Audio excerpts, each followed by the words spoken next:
നമസ്തേ. കഥകളതിസാഗരത്തിലേക്ക് സ്വാഗതം.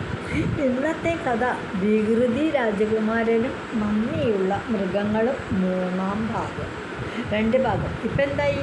രാജാവ് എല്ലാവരും ജീവൻ രക്ഷിച്ചവരെല്ലാം 3 മൃഗങ്ങളും രാജകുമാരനും ഗുരുവിനോട് നന്ദി പറഞ്ഞുകൊണ്ട് അവരവരുടെ താമസ സ്ഥലത്തേക്ക് പോയി. അവിടെ ചെന്ന് കഴിഞ്ഞപ്പോൾ രാജാവായി പറഞ്ഞു, ഞാൻ രാജാവാകുമ്പോണ്ടല്ലോ നിങ്ങൾ എപ്പോഴെങ്കിലും ഗുരു ആ രാജ്യത്തേക്ക് വരൂ, ഞാൻ അങ്ങേക്ക് സമ്പത്തും ധനവും പുഷ്ടിയൊക്കെ തരാം എന്ന് പറഞ്ഞു. അങ്ങനെ പറഞ്ഞെങ്കിലും ഉള്ളാലെ തോന്നിയിരുന്നത് എന്താ, ഇയാളൊരു അവസരം കിട്ടി ഞാൻ അസലായിട്ട് ശിക്ഷിക്കും. കാരണം പറ്റെങ്കിൽ തുറുങ്കിലേറ്റും. കാരണം ഒരു സർപ്പത്തിന് കൊടുത്തതുപോലെ, ഒരു എലിക്ക് കൊടുത്തതുപോലെ, ഒരു തത്തമ്മയ്ക്ക് കൊടുത്ത അതുപോലൊരു പരിഗണനയല്ലേ ഉള്ളൂ രാജകുമാരനായി എനിക്കും തന്നുള്ളൂ. ഞാൻ പകരം ചോദിക്കും. അത് പറ്റില്ല. രാജകുമാരനായ എന്നെ പരിഗണിച്ചില്ല വേണ്ട പോലെ. എന്നെ ജീവൻ രക്ഷിച്ചു, എല്ലാവരുടെയും ജീവൻ രക്ഷിച്ചു, അത് രാജകുമാരനെ രക്ഷിച്ചു. പക്ഷെ അത് പോരാ, രാജകുമാരൻ പകരം വേട്ടു എന്ന തീരുമാനത്തോടെ പോയി. കാലം കടന്നുപോയി. കുറേ നാൾ കഴിഞ്ഞു. ബോധിസത്വൻ ഇങ്ങനെ ദേശാടനം നടത്തിക്കൊണ്ടിരിക്കുന്ന സമയത്ത് വികൃതി രാജകുമാരൻ്റെ രാജ്യത്തുകൂടെ പോയി. അപ്പോൾ അന്ന് അവിടെ ജനങ്ങളെല്ലാം ഇങ്ങനെ തെരുവിൻ്റെ 2 ഭാഗത്തായിട്ട് കാത്തുകെട്ടി നിൽക്കുക. അപ്പോൾ എന്താണെന്ന് അന്വേഷിച്ചപ്പോൾ മനസ്സിലായി, ഞങ്ങളുടെ രാജാവ്, നാടുവാഴുന്ന രാജാവ് ഇന്ന് നഗരം ചുറ്റി നഗരപ്രദക്ഷിണം നടത്തണ ദിവസമാണ്. എന്താ, ആരാ രാജകുമാരൻ? ഞങ്ങളുടെ രാജാവ് വികൃതി രാജകുമാരൻ. അപ്പോൾ ഈ ബോധിസത്വന് ഓർമ്മ വന്നു, ഞാൻ പണ്ട് രക്ഷിച്ച ആ രാജകുമാരനാണ് ഈ വികൃതി രാജകുമാരൻ. ഒന്ന് കണ്ടു കളയാം, എങ്ങനെയുണ്ട് രാജാവിൻ്റെ ആ ഒരു വേഷഭൂഷാദികൾ എന്നൊക്കെ കാണുന്നുണ്ട്. അപ്പോഴത്തേക്ക് എന്താ അകമ്പടിയോട് കൂടിയിട്ട്, കുതിരപ്പടയുടെ അകമ്പടിയോട് കൂടിയിട്ട് രാജാവ് എഴുന്നള്ളുകയാണ്. അടയാഭരണങ്ങളും ഒക്കെ ധരിച്ച് വലിയ ആർഭാടത്തോട് കൂടിയിട്ട് വന്നുകൊണ്ടിരിക്കുകയാണ്. ജനങ്ങൾ 2 ഭാഗത്ത്, തെരുവിൻ്റെ 2 ഭാഗത്ത് നിന്നും വികൃതി രാജകുമാരൻ വിജയിക്കട്ടെ എന്ന് പറയുന്ന പൂവൊക്കെ വലിച്ചെറിയുന്ന പുഷ്പവൃഷ്ടിയൊക്കെ നടക്കുന്നുണ്ട്. അങ്ങനെ കണ്ടു. പക്ഷേ ബോധിസത്വന് രാജാവിനെ കണ്ടപ്പോൾ മനസ്സിലായി. അതുപോലെ തന്നെ രാജാവിന് ഗുരുവിനെ കണ്ടപ്പോഴും ഈ ബോധിസത്വനെ കണ്ടപ്പോഴും മനസ്സിലായി കഴിഞ്ഞപ്പോൾ ഇത് തന്നെ ഒരവസരം, ഇയാളെ ഇവിടെ വച്ച ഒരു പാഠം പഠിപ്പിക്കും എന്ന് തീരുമാനിച്ച് തൻ്റെ പരിവാരങ്ങളായിട്ട് ആയുധധാരികളായിട്ടുള്ള ഭടന്മാരൊക്കെ ഉണ്ടല്ലോ കൂടെ, അവരോട് പറഞ്ഞു, ആ ദൂരെ നിൽക്കുന്ന ഒരു സന്യാസി രൂപത്തിൽ കാണുന്ന ഒരു ബ്രാഹ്മണ വേഷത്തിൽ നിൽക്കുന്ന ഒരുത്തനുണ്ടല്ലോ, ആളുണ്ടല്ലോ, അയാളെ പിടിച്ച് കെട്ടി തുറുങ്കിലിൽ അടയ്ക്കണം. എന്തത്? അയാൾ ചുത്ത കള്ളനാ, എനിക്കറിയാം, അയാൾ എനിക്ക് ഒരുപാട് ദ്രോഹം ചെയ്തിട്ടുണ്ട് എന്ന് പറഞ്ഞു. രാജാവിൻ്റെ കൽപ്പനയല്ലേ. ആൾക്കാരെ കൂടി ആയുധധാരികളായ ഭടന്മാരെ പോയി ബോധിസത്വനെ പിടിച്ച് കെട്ടി. എന്നിട്ടെന്താ ഓരോ 4 കവലകൾ തോറും അവിടെ നേരത്തെ കൊണ്ടുവന്ന് നിർത്തിയിട്ട് ഇദ്ദേഹത്തെ ചാട്ടവാറിനടിക്കും. ഇയാൾ രാജ്യദ്രോഹിയാണ്, മറ്റുള്ളവർ ഉപദ്രവിക്കും, അങ്ങനെ എന്നൊക്കെ പറഞ്ഞ് ഇയാളെ പറ്റി കുറേ കുറ്റങ്ങളൊക്കെ പറഞ്ഞ് ഇവരെ പ്രസംഗിക്കും, ഉപദ്രവിക്കും. എത്ര അടിച്ചിട്ടും ബോധിസത്വനാകട്ടെ ഇതൊന്നും തൻ്റെ ശരീരത്തിലേ അല്ല ഇരിക്കുന്നത് എന്നുള്ള മട്ടിൽ ഒട്ടും കരയേണ്ടായില്ല, ഒരതൃപ്തിയും കാണിച്ചില്ല, രക്ഷപ്പെടാനും നോക്കിയില്ല. അങ്ങനെ 3-4 കവലകൾ കഴിഞ്ഞു. 3-4 കവലകൾ കഴിഞ്ഞപ്പോൾ ഇവർക്ക് തോന്നി, ഇത്രയൊക്കെ ശിക്ഷ കൊടുത്തിട്ട് ഇയാൾ ഒട്ടും കരയുക പോലും ചെയ്തിട്ടില്ലല്ലോ, അപ്പോൾ താൻ ആരാണെന്ന്. ഒരു കവലയിലെത്തിയപ്പോൾ 2 കവലയിൽ അടിയൊക്കെ കൊടുത്തു. 3-ാമത്തെ കവലയിലെത്തിയപ്പോൾ ഈ ബോധിസത്വൻ ഒരു പാട്ട് പാടി. എന്താണെന്ന്, ഞാനൊരു പാട്ട് പാടാം, എല്ലാവരും കേൾക്കുമെന്ന് പറഞ്ഞു. എന്നിട്ട് എല്ലാവരും നിന്ന് പറഞ്ഞു, ഇതൊരു തത്വമുള്ള നല്ല തത്വമുള്ളൊരു പാട്ടാണ്, എന്താ അതെന്ന് ചോദിച്ചാൽ പറഞ്ഞു, തിരുമനസ്സേ, നമുക്ക് ഞാൻ പാട്ട് പാടാൻ പോവാണ്, അല്ലെങ്കിൽ എന്താ പാട്ട് എന്ന് ചോദിച്ചു. പാട്ടപ്പോൾ ലോകമേ കേൾക്കുവിൻ എന്ന് പറഞ്ഞാൽ എല്ലാ ജനങ്ങളോടും കേൾക്കാൻ പറഞ്ഞു. എന്താണ്? ജ്ഞാനികൾ പാടിയിരിക്കുന്നു, അറിവുള്ളവരിങ്ങനെയാണ് പാടിയിരിക്കുന്നത്. ലോകമേ കേൾക്കുവിൻ, ജ്ഞാനികൾ പാടിയിരിക്കുന്നു. എന്താണ്? മുങ്ങി മരണത്തിൽ നിന്നും രക്ഷിക്കാൻ ഒരാൾ മുങ്ങി അങ്ങോട്ട് മരിക്കാൻ പോവുകയാണെന്നുണ്ടെങ്കിൽ ആ അപകടത്തിൽ നിന്നും രക്ഷിക്കാൻ ഒരു മനുഷ്യൻ വിചാരിച്ച പോലെ അതിനേക്കാൾ പ്രയോജനം ചെയ്യുന്നത് എന്താണ്? ഉപകരിക്കുന്ന ഒരു മരത്തടിയാണ്. വെള്ളത്തിൽ പോയി നിങ്ങൾ മുങ്ങി മരിക്കാൻ പോകുമ്പോൾ ഒരു മനുഷ്യൻ വന്നാൽ നിങ്ങൾ രക്ഷപ്പെടുത്താൻ ബുദ്ധിമുട്ടാണ്. അതേസമയം ഒരു മരത്തടി കിട്ടിയാൽ നിങ്ങൾക്ക് രക്ഷപ്പെടാൻ സാധിക്കും. അപ്പം എന്താ ഇയാളിങ്ങനെ പാടണേ എന്ന് വിചാരിച്ചു. അപ്പോൾ പറഞ്ഞു, രാജാവ് ഭയപ്പെട്ടത്. രാജാവ് ഇയാളെ പിടിച്ചു കെട്ടാൻ പറയാൻ കാരണം തന്നെ എന്താണെന്നോ, ഇയാൾ എന്നെ പണ്ട് മരത്തടിയുമേ വെള്ളത്തിൽ കൂടെ ഒഴുകിപ്പോയപ്പോൾ രക്ഷിച്ചതല്ലേ, അതിപ്പോൾ ഇയാൾ എല്ലാവരോടും പറഞ്ഞു കഴിഞ്ഞാൽ എനിക്ക് നാണക്കേടാണ്. പിന്നെ ഈ രാവണനല്ലേ എന്നെ രക്ഷിച്ചു എന്ന് പറയണത്, ഇയാളെ കാണാൻ എൻ്റെ ജീവൻ രക്ഷിക്കാൻ കഴിഞ്ഞെന്ന് വരുമ്പോൾ എനിക്കതൊരു നാണക്കേടാണ്. ഞാൻ അപകടത്തിൽപ്പെട്ടു എന്ന് പറയുന്നത് മഹാമോശം. അതുകൊണ്ട് ഇയാൾ മിണ്ടാതിരിക്കാൻ വേണ്ടിയിട്ടാണ് ഇയാളെ പിടിച്ച് കെട്ടി തുറങ്ങില്ല അടയ്ക്കാൻ പറയുന്നത്. ഇപ്പം എന്ത് സംഭവിച്ചു? ഇയാളിൽ നിന്നും 4ാമത്തെ കവലയിൽ പാട്ടുപാടി, ലോകമേ അറിഞ്ഞാലും അപകടത്തിൽപ്പെട്ട് കിടക്കുന്നവർക്ക് ഒരു മനുഷ്യനേക്കാൾ പ്രയോജനപ്പെടുന്നത് മരത്തടിയാണ്. അപ്പം എന്ത് ചെയ്യും? അങ്ങ് ഒരു വിവരമില്ല. അതുകൊണ്ട് പറയുന്നതാണ്, നിങ്ങളുടെ ഈ രാജകുമാരനെ ഞാൻ രക്ഷിച്ചിട്ടുള്ള ആളാണ്. എന്നിട്ടാണോ ഈ രാജകുമാരൻ ഇങ്ങനെ പിടിച്ചു കെട്ടി തുറുങ്കിലടയ്ക്കാനായിട്ട് ഇങ്ങനെ ദേഹോപദ്രവം ചെയ്യിപ്പിക്കണത്? അയാളങ്ങനെ ചെയ്യിപ്പിക്കാതിരിക്കുക. അപ്പം മറ്റുള്ളവർ തമ്മിൽ പറഞ്ഞു, ഇയാൾ അതിനു മുമ്പേ തന്നെ വികൃതി രാജകുമാരൻ എന്നുള്ള പേര് വരാൻ കാരണം എന്താ? എല്ലാവരും ഉപദ്രവിക്കുകയല്ലേ ഇപ്പോൾ പശുക്കളെയും പക്ഷികളെയും മൃഗങ്ങളെയും മനുഷ്യരെയും ഒക്കെ. ഇയാളെ കാണുമ്പോൾ ആൾക്കാർ പേടിച്ചോടി പോവാറല്ലേ പതിവ്. ഇയാളങ്ങനെയൊക്കെ ചെയ്തിട്ടുണ്ടായിരിക്കും എന്ന് പറയല്ല. ഉടൻ തന്നെ ആൾക്കാരെല്ലാവരും കൂടിയിട്ട് എന്തിനു പറയുന്നു, ഇയാളെ അങ്ങോട്ട് വളഞ്ഞു നിന്നിട്ട്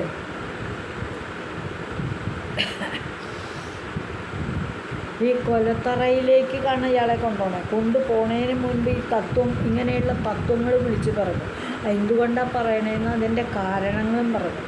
അപ്പോഴെന്ത് ചെയ്തു? ജനങ്ങളാകെ അങ്ങോട്ട് ഇളകി വശായി. തൻ്റെ ജീവൻ രക്ഷിച്ച ഗുരുവിനെയാണോ ഇങ്ങനെ ഉപദ്രവിക്കാൻ രാജാവ് വിളംബരത്തിൽ? നമുക്ക് ഈ വിളംബരമൊന്നും കേൾക്കണ്ട, അയാളെ രക്ഷിക്കാം എന്ന് കരുതിയിട്ട് ആ രാജാവിനെ ആനപ്പുറത്തു നിന്ന് തന്നെ, രാജാവ് ആനപ്പുറത്തുനിന്ന് കുന്തമെറിഞ്ഞ് വലിച്ച് താഴ്ത്തി വീഴ്ത്തി അവിടെ അങ്ങോട്ട് ചവിട്ട് കൂട്ടിക്കൊണ്ടു.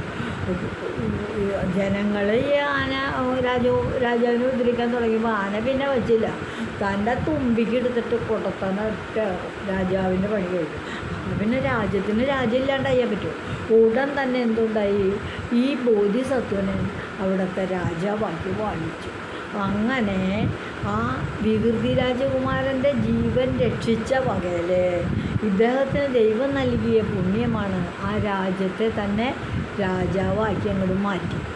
ഇനി എന്തുണ്ടായി? രാജാവായിട്ട് രാജ്യം ഭരിച്ചുകൊണ്ടിരിക്കെ കുറച്ച് നാൾ കഴിഞ്ഞപ്പോൾ രാജ്യത്തിൻ്റെ സ്ഥിതി എന്താ? ഒരു വകയില്ല. രാജ്യത്ത് കിട്ടുന്ന ജനങ്ങളിൽ നിന്ന് നികുതിയൊക്കെ പിരിച്ച് മുഴുവൻ രാജാവ് ദുർഭരണം കാഴ്ചവെച്ചിട്ട് ഖജനാവ് കാലിയാണ്. നാട്ടിൽ മുഴുവൻ ദാരിദ്ര്യമാണ്. എന്ത് ചെയ്യുമെന്ന് വിചാരിച്ച് വിഷമിച്ചിരിക്കുമ്പോഴാണ് ഈ ഘോഷയാത്ര പോയിട്ട് ഇമാതിരിയൊക്കെ സംഭവം ഉണ്ടായത്. ഉടൻ തന്നെ ബോധിസത്വന് മനസ്സിലായി തൻ്റെ രാജ്യം പട്ടിണിയിലാണല്ലോ, തനിക്ക് പ്രജകളെ രക്ഷിച്ചേ പറ്റൂ. ഉടൻ തന്നെ പറഞ്ഞു, എനിക്ക് ദൂരെ ഒരു ഗ്രാമത്തിൽ പോയിട്ട് വരട്ടെ എന്ന് പറഞ്ഞ് കുറച്ച് ഭടന്മാരെയൊക്കെ പോയി പരിവാര സമേതം പോയി. അവിടെ ചെന്നിട്ട് കാട്ടിൽ ചെന്നിട്ട് മകളെ തത്തമ്മേ എന്നങ്ങോട്ട് വിളിച്ചു. മകളെ തത്തമ്മേ എന്ന് പറഞ്ഞു. ചിറകടിച്ച് വേഗം പറന്നു വന്നു ഗുരുവിൻ്റെ അടുത്തേക്ക് തത്തമ്മ. വേഗം വന്ന് തത്തമ്മ ഗുരുവിനെ വന്നിച്ചു തൊഴുതു. എന്നിട്ട് ചോദിച്ചു, അങ്ങ് എന്നെ എന്തിനാണാവോ അന്വേഷിച്ചത്? അങ്ങനെ എൻ്റെ രാജ്യം ഇന്നെ പോലെയൊക്കെ എൻ്റെ രാജ്യം പട്ടിണിയാണ്. ഇപ്പം ധാന്യങ്ങൾ വേണം, ആദ്യം പ്രജകളുടെ പട്ടിണി മാറ്റട്ടെ ഞാൻ എന്ന് പറഞ്ഞു. പിന്നെന്താ ഇപ്പം വരുന്നത്?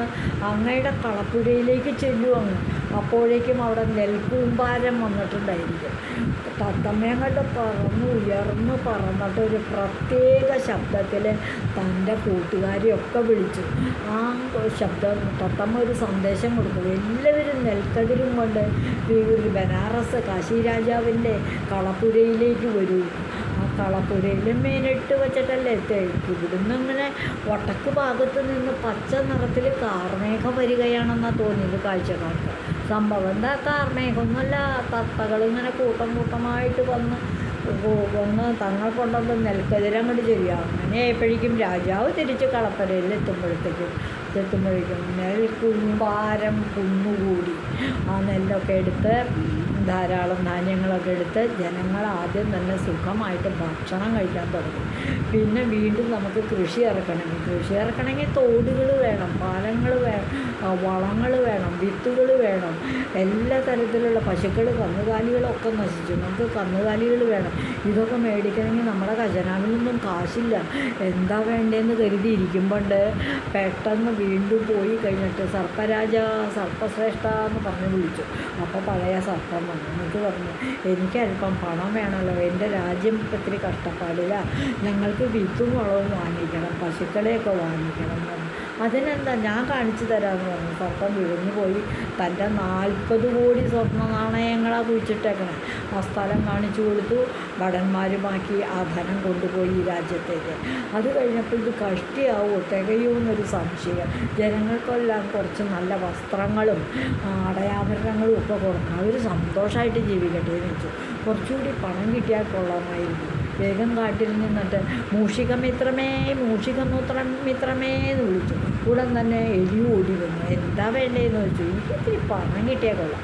അപ്പോൾ ഇതിനിടയ്ക്ക് ഒരു സംഭവം ഉണ്ടായിട്ടോ. ഈ സർപ്പം നല്ല കരി പിടിച്ച കറുത്ത നിറത്തിലുള്ള മൂർഖനായിട്ടാണ് സർപ്പരാജൻ പ്രത്യക്ഷപ്പെട്ടത്.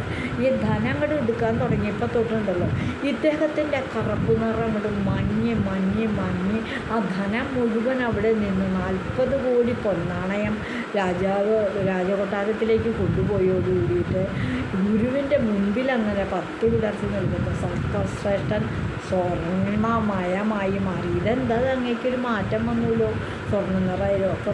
ഞാൻ പണം കൂട്ടി വെച്ചു, കാവലിൽ നിന്നു. നിധിക്ക് കാവൽ നിൽക്കുന്നവരുടെ നിറവും കൊലമൊക്കെ പോകും. നിധികളൊക്കെ നമ്മളെ സമ്പത്ത് ദാനം ചെയ്യണം, അപ്പോഴാണ് നന്നായിട്ടിരിക്കുക. അതാണ് വേണ്ടത്. നമുക്ക് നമ്മുടെ സമ്പത്ത് പാവങ്ങൾക്ക് കൊടുക്കണം.